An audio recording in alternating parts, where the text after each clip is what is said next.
Makanya saya syukur sama Anda jadi nabi dan tidak akan jadi nabi. Nah, hal inteleknya itu. Jadi ini penting saya utarakan karena sekarang itu agama mau dicerdasin, ngajinya agak gelem tapi mau kritis. Itu bahaya betul. Makanya innama ahlakal ladzina min qablikum kasratu masa ilim, karena banyak pertanyaan. Ya bahaya betul. Masa Allah dievaluasi. Allah? Makanya saya termasuk gak senang ketika ada sholat gini peregangan apa pernafasan terus kalau sujud apa saya tidak senang. Sehingga senang saya gini, nanti sholat lama-lama fungsinya kayak senam yoga. Gini saja, semua yang diperintahkan Allah pasti ada hikmahnya, saya yakin ada hikmah. Tapi tidak usah hikmah ini jadi tujuan. Kalau nanti jadi tujuan, terus orang bilang gini, itu sholat terus sakit, yang nggak sholat sehat, habis kamu. Ya kan? Tapi kalau ada orang tahu hikmahnya gini untuk apa, narik nafas atau apa yang gini, ya monggo lah sauni-unimu ya siap apa lah seperti itu. Tapi kalau jadi tujuan, jadi ya sudah, yang benar sholat itu apa? Sholat itu bukti ketundukan sama Allah Subhanahu wa ta'ala. Wasjud waqtarib, kalau berani sujud berarti insya Allah dekat sama Allah, karena itu bentuk tawadhu, bentuk tadzallul, bentuk ubudiyah. Fadkhuli fi ibadi wadkhuli. Lalu kok terus dianalisis ini fungsinya gini, wah repot. Lah nanti kalau ada senam yoga tandingannya lebih efektif. Saya jantungan, sujud kok nggak ngefek, tapi setelah ikut yoga kok ngefek. Saya loh ya, orang boleh nggak berpendapat sependapat sama saya, tapi kalau nggak sependapat keterlaluan, yakin. Karena dari saya jelas yang namanya wasjud ya Pak, udah ada di hadis di Quran, wasjud wa tashu, sujud dan kamu menjadi nggak ada yang ada ya wasjud. Ya seperti mukadimah saya tadi ya, jadi ngaji itu harus kafah itu artinya komplit. Jadi Nabi dalam banyak hal yang momennya tepat ya menganalisis dengan qadha qadar, tapi dalam banyak hal juga melarang orang membicarakan qadha qadar. Jadi misalnya gini, kamu kadung ditakdir pernah punya dosa dan kamu ingin tobat, maka dosa yang masa lalu anggap saja qadha qadar, terus keinginan tobat itu anggap aturan syariat. Jangan lalu setelah qadha qadar kamu tidak berkeinginan tobat. Ini penting saya utarakan karena Nabi itu ngendikan pasti dua kali. Saya jamin di setiap konteks sosial Nabi pasti ngendikan dua kali. Dua kali itu dua solusi. Nabi pernah ngendikan idza dzikiral qadar fa'amsiku wa idza dzikru ashabi fa'amsiku. Jika umatku telah menjustifikasi qadar dan qadar fa'amsiku, kamu jangan ikut-ikut. Karena nanti akan yang zina enggak apa-apa, saya sudah qadar, yang maling ya enggak apa-apa karena sudah qadar. Wah bahaya, bisa hancur syariat kalau seperti itu. Tapi ada banyak hal yang Nabi mengisnadkan itu ke qadha qadar. Kayak cerita Nabi Musa dan Nabi Adam. Ada kan di hadis Sahih itu jelas. Ini dengerin, ini betul di hadis Sahih. Nabi Musa itu saking Israelnya, memang beliau orang apa? Pertama, semua Nabi kan pasti ngalami diangkat ke alam roh. Nabi loh ya, tidak sampean Nabi. Sama tidak usah ambisi begitu, Nabi ini. Ketika beliau diangkat di alam roh itu ketemu Nabi Adam. Padahal Nabi Adam kan Abul Basar, tokoh utama ada. Pertama ketemu langsung ngomong gini, anta Adam, kamu betul yang namanya Adam? Ya saya Adam. Antal ladzi akhrajtan nasa minal jannati wa asqaitahum. Siapa hadisnya?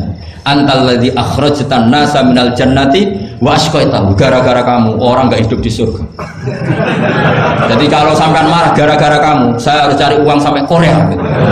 Coba kalau kita masih di surga, nggak perlu kerja di mana? Karena semuanya tersediakan, nggak punya istri jelek, semuanya cantik karena bidadari.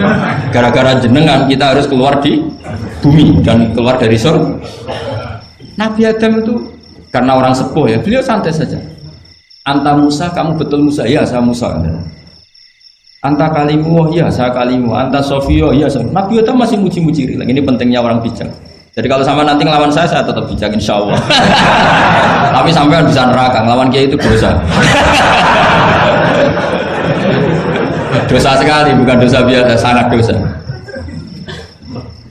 Nabi Musa, Nabi Adam masih anta sofi wa anta kalimu. Bukankah kamu melihat di Taurat bahwa saya akan dosa dan akan dosa saya sudah ditulis 40 tahun sebelum saya dosa? Iya ya Musa. Iya ya Nabi Adam, ya betul gitu. Berarti kamu mengkritik saya, atalumunani fi amrin qad qadahu. Kamu mengkritik saya, menyalahkan saya dengan sesuatu yang sudah diqadha-qadar oleh Allah sebelum saya lakukan. Jadi sudah ditulis sama Allah 40 tahun sebelum saya salah sudah ditulis skenario nya nanti Adam akan salah terus keluar dari surga. Memang dari awal skenario seperti itu. Itu ibarat istri kamu sudah tahu ini kalau miskin setia, kalau sudah kaya nanti pola, itu sudah tahu. Tapi anehnya istri kamu ketika nyata pola kok tidak siap, padahal sebetulnya sudah tahu gitu ya kan. Makanya saya kalau ngaji di mana-mana bilang kelirunya orang Indonesia itu satu, kalau ilmunya terbukti itu tersiksa, itu kelirunya orang ini. Semua cowok tahu nggak, semua lelaki tahu nggak, kalau nggak pernah nafakoi diomelin, tahu nggak? Tahu. Tapi ketika itu nyata nggak siap. Harusnya ketika nyata diomelin, alhamdulillah ilmu saya benar terus. Tapi istri kamu juga gitu. Biasanya wong lanang duwe akeh pola. Terus dengar sampean mulai cinta orang lain. Harusnya kan alhamdulillah ilmu saya benar kan. Artinya gini, manusia saja bisa memprediksi. Kan nggak mungkin kita nyifati Allah. Allah nggak tahu Nabi Adam salah sebelum nyata-nyata salah. Tentu itu tidak mungkin. Nah, maknanya qada qadar kira-kira gitu. Allah itu tahu apa yang akan terjadi. Tapi tetap saja ini nggak boleh dipakai justifikasi untuk maksiat. Makanya jelas aturan Quran, saya mohon kamu nggak boleh salah. Ini nanti saya baca. Saya hafal tapi ini biar tamu ayatnya. Itu ayatnya kan ma asaba musibatin fil ardi wala fi anfusikum illa fi kitabim min qabli an nabraha inna dzalika 'ala Allahi yasir likai la ta'sau ala ma fatakum wala tafrahu bima. Jadi apa yang mengenai kamu di bumi maupun ada pada diri kamu, anggap saja itu yakini saja sebagai qada qadar supaya kamu tidak putus asa apa yang sudah terlewatkan dan tidak bangga dengan apa yang kamu sudah. Misalnya saya ini kan termasuk kiai keren misalnya itu saya tidak pernah bangga karena memang ditulis kalau suatu saat Gus Baik itu keren, jadi bangganya di mana kan sesuai skena. Jadi untuk menghilangkan ujub bangga itu dengan cara iman sama qada qadar. Terus likaila tak soal fatakum, kamu tidak perlu putus asa dengan apa yang sudah kelewat. Misalnya masa lalu kamu ya tadi diusir istri, suami, macam-macam lah, utangnya banyak, wes sudah bangkit saja, sudah takdir. Jadi mungkin ada yang mencarikan, coba ini carikan, mungkin di surat Hadid itu apa yang nanti dicari ayatnya. Pokoknya ayatnya tadi apa? Ma asoba min musibatin fil ardi wala fi anfusikum apa? Illa fi kitabim min qabli an nabraha inna dzalika 'ala Allahi yasir likaila taksau 'ala ma fatakum wala tafrahu bima atar. Jadi qada qadar ditulis supaya kamu tidak putus asa menyesali apa yang sudah kelewat dan bangga kumoluhur terhadap apa yang kamu dapat. Jadi misalnya Pak Jokowi jadi presiden, untuk menghilangkan ujub ya, memang sudah ditulis kalau akan jadi ya biasa saja sesuai skenario. Nah, ya siapa seperti sampean suatu saat tua terus untukmu coplok, terus dredeg-dredeg kepleset tigo. Soalnya harus senang saja. Zaman kamu muda juga sudah tahu kalau nanti akan seperti itu. Gitu. Jadi kalau itu terjadi, ya sudah, memang akan seperti itu. Jadi ringan saja. Ini pentingnya ngaji. Jadi sesuatu itu mudah sekali kalau dianalisis dengan dengan ya cukup ya. Begini saja ini saya jawab. Tapi ini ringan. Sama rileks saja santai. Jadi memang tradisi ulama sama masyarakat itu beda. Jadi kalau Nabi dikatakan tidak tahu dalam konteks tertentu itu malah madh. Madh itu memuji. Karena tadi syaratnya Nabi harus ummi. Ummi itu kan keibu-ibuan. Jadi kalau Nabi tahu itu nanti seakan-akan dia itu dikawal oleh ilmunya, padahal Nabi itu dikawal oleh nubuah. Ini bedanya Nabi sama ndak. Jadi Nabi di Quran itu biasa ada kata makun tatadri mal kitabu walal iman. Terjemahnya kan kamu tidak tahu. Kanjeng Nabi biasa didhawuhi Allah makun tatadri mal kitabu walal iman. Kamu itu tidak tahu apa itu kitab. Tapi itu sifat madh. Sifat apa? Madh. Madh itu memuji. Kenapa itu jadi pujian? Karena Nabi kalau sudah tahu urusan sesuatu nanti jadi ilmu tandingan menandingi wahyu. Lah mungkin netizen nyuwun sewu bukannya ngeritik, bukannya apa, mungkin nggak paham tradisi ulama itu. Jadi kalau ulama bilang Nabi itu tidak tahu itu bukan sifat dzam tapi sifat madh memuji. Di Quran banyak kalimat makun tatadri mal kitabu walal iman. Makanya Nabi ketika disuruh baca Iqra ya Muhammad, jawabannya gimana? Saya tidak bisa baca, tapi bukan sifat buruk, justru bagus. Kalau Nabi bisa baca, ilmunya nanti dikira beliau belajar dari buku-buku dan itu dia jadi Nabi. Wah itu memang bacanya banyak. Clear ya ini ya, supaya nggak salah paham. Jadi dikatakan tidak tahu kalau Nabi itu bagus, mader, nggak bisa baca juga, mader sifat pujian. Kalau kamu tidak bisa baca buruk sekali. Itu jelas, ya kan? Tahu semua kan? Ketika Nabi disuruh baca bilang apa? Saya tidak bisa baca, tapi itu bagus.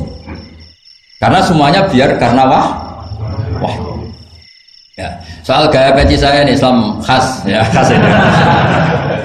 Nah, yang ini yang penting, yang pertanyaan sampean terakhir bali wa ani walau aja. Memang ini semenjak dunia medsos memang dengan tanda kutip agak kecelakaan, mengutip kutipan tokoh atau apa hanya sepotong-potong itu bahaya. Bahayanya begini, itu bukan hanya karena yang ngendikan tokoh. Meskipun Quran kalau wakafnya salah itu ya bahaya. Coba misalnya begini, ada orang wakaf di depan orang yang paham bahasa Arab. Inna Allaha la yastahi, terus wakaf ya Pak. Terjemahnya gimana? Allah tidak punya rasa malu. Sehingga di ilmu Quran itu diaturkan ada wakaf yang haram, yaitu wakaf yang rusak makna. Harus diteruskan Inna Allaha la yastahi ayyadriba mathalam ma ba'u. Allah tidak malu bikin perumpamaan sekecil apapun makhluk itu. Misalnya buat perumpamaan dengan nyamuk. Coba kalau bacanya satu ayat terpotong. Inna Allaha la yastahi, Allah tidak malu. Bayangkan didengar orang yang paham bahasa Arab. Jadi problem kita adalah kadang ngutip ya gitu. Jadi apa ya tadi belum mendengarin kompletnya ngaji. Jadi kalau ada ulama bilang Nabi tidak tahu itu sebenarnya made itu ngelem karena memang begitu. Makanya Allah bilang apa? Ma kunta tadri mal kitabu walal iman. Muhammad kamu tidak tahu apa yang maknanya kitab, maknanya iman. Tapi nggak tahu ini untuk Nabi kelebihan karena kalau Nabi tahu dulu berarti ilmunya sebagian diserap dari Taurat dan Injil, dari yang macam-macam. Makanya dulu orang kafir kalau ngeritik Nabi kan walaqad na'lamu annahum yaquluna innama yu'allimuhu basar. Muhammad pinter macam pernah belajar. Terus Allah menjawab Muhammad enggak pernah belajar, bahkan baca saja tidak. Jadi kalau Nabi dikatakan nggak bisa baca, nggak tahu itu made. Saya ulang lagi untuk Nabi itu made. Sehingga semua yang dilakukan Nabi in huwa illa wahyu yuha, semua hanya berdasar wahyu. Ini bedanya Nabi dengan selain Nabi. Makanya Nabi itu nggak pernah baca, nggak boleh memang. Karena tadi pasti ini jadi ilmu tandingan. Itu bahaya kalau untuk Nabi, supaya semuanya orisinil dari Allah. Nabi itu sama Allah dikosongkan, semuanya kosong. Semuanya dari ilmu yang diwahyukan oleh Allah Subhanahu wa taala jelasnya. Jadi baliwani walau ayat itu saya mohon maksudnya itu ayat itu bukan ayat satu Quran potongan enggak. Ayat yang muhkamah yang utuh. Tapi kalau satu potongan ya enggak boleh tadi misalnya dipotong apa innallaha la yastahi kan kayak. Makanya di bab ilmu tajwid kan diterangkan wa ba'da tajwidika lil hurufi la budda min ma'rifatil wuqufi. Setelah kamu tahu tajwid ikhfa idhar idgham, kamu harus mengenal ilmu waqaf. Karena sekali salah waqaf itu ya gitu Mas Leman ya. Assalamualaikum warahmatullahi wabarakatuh.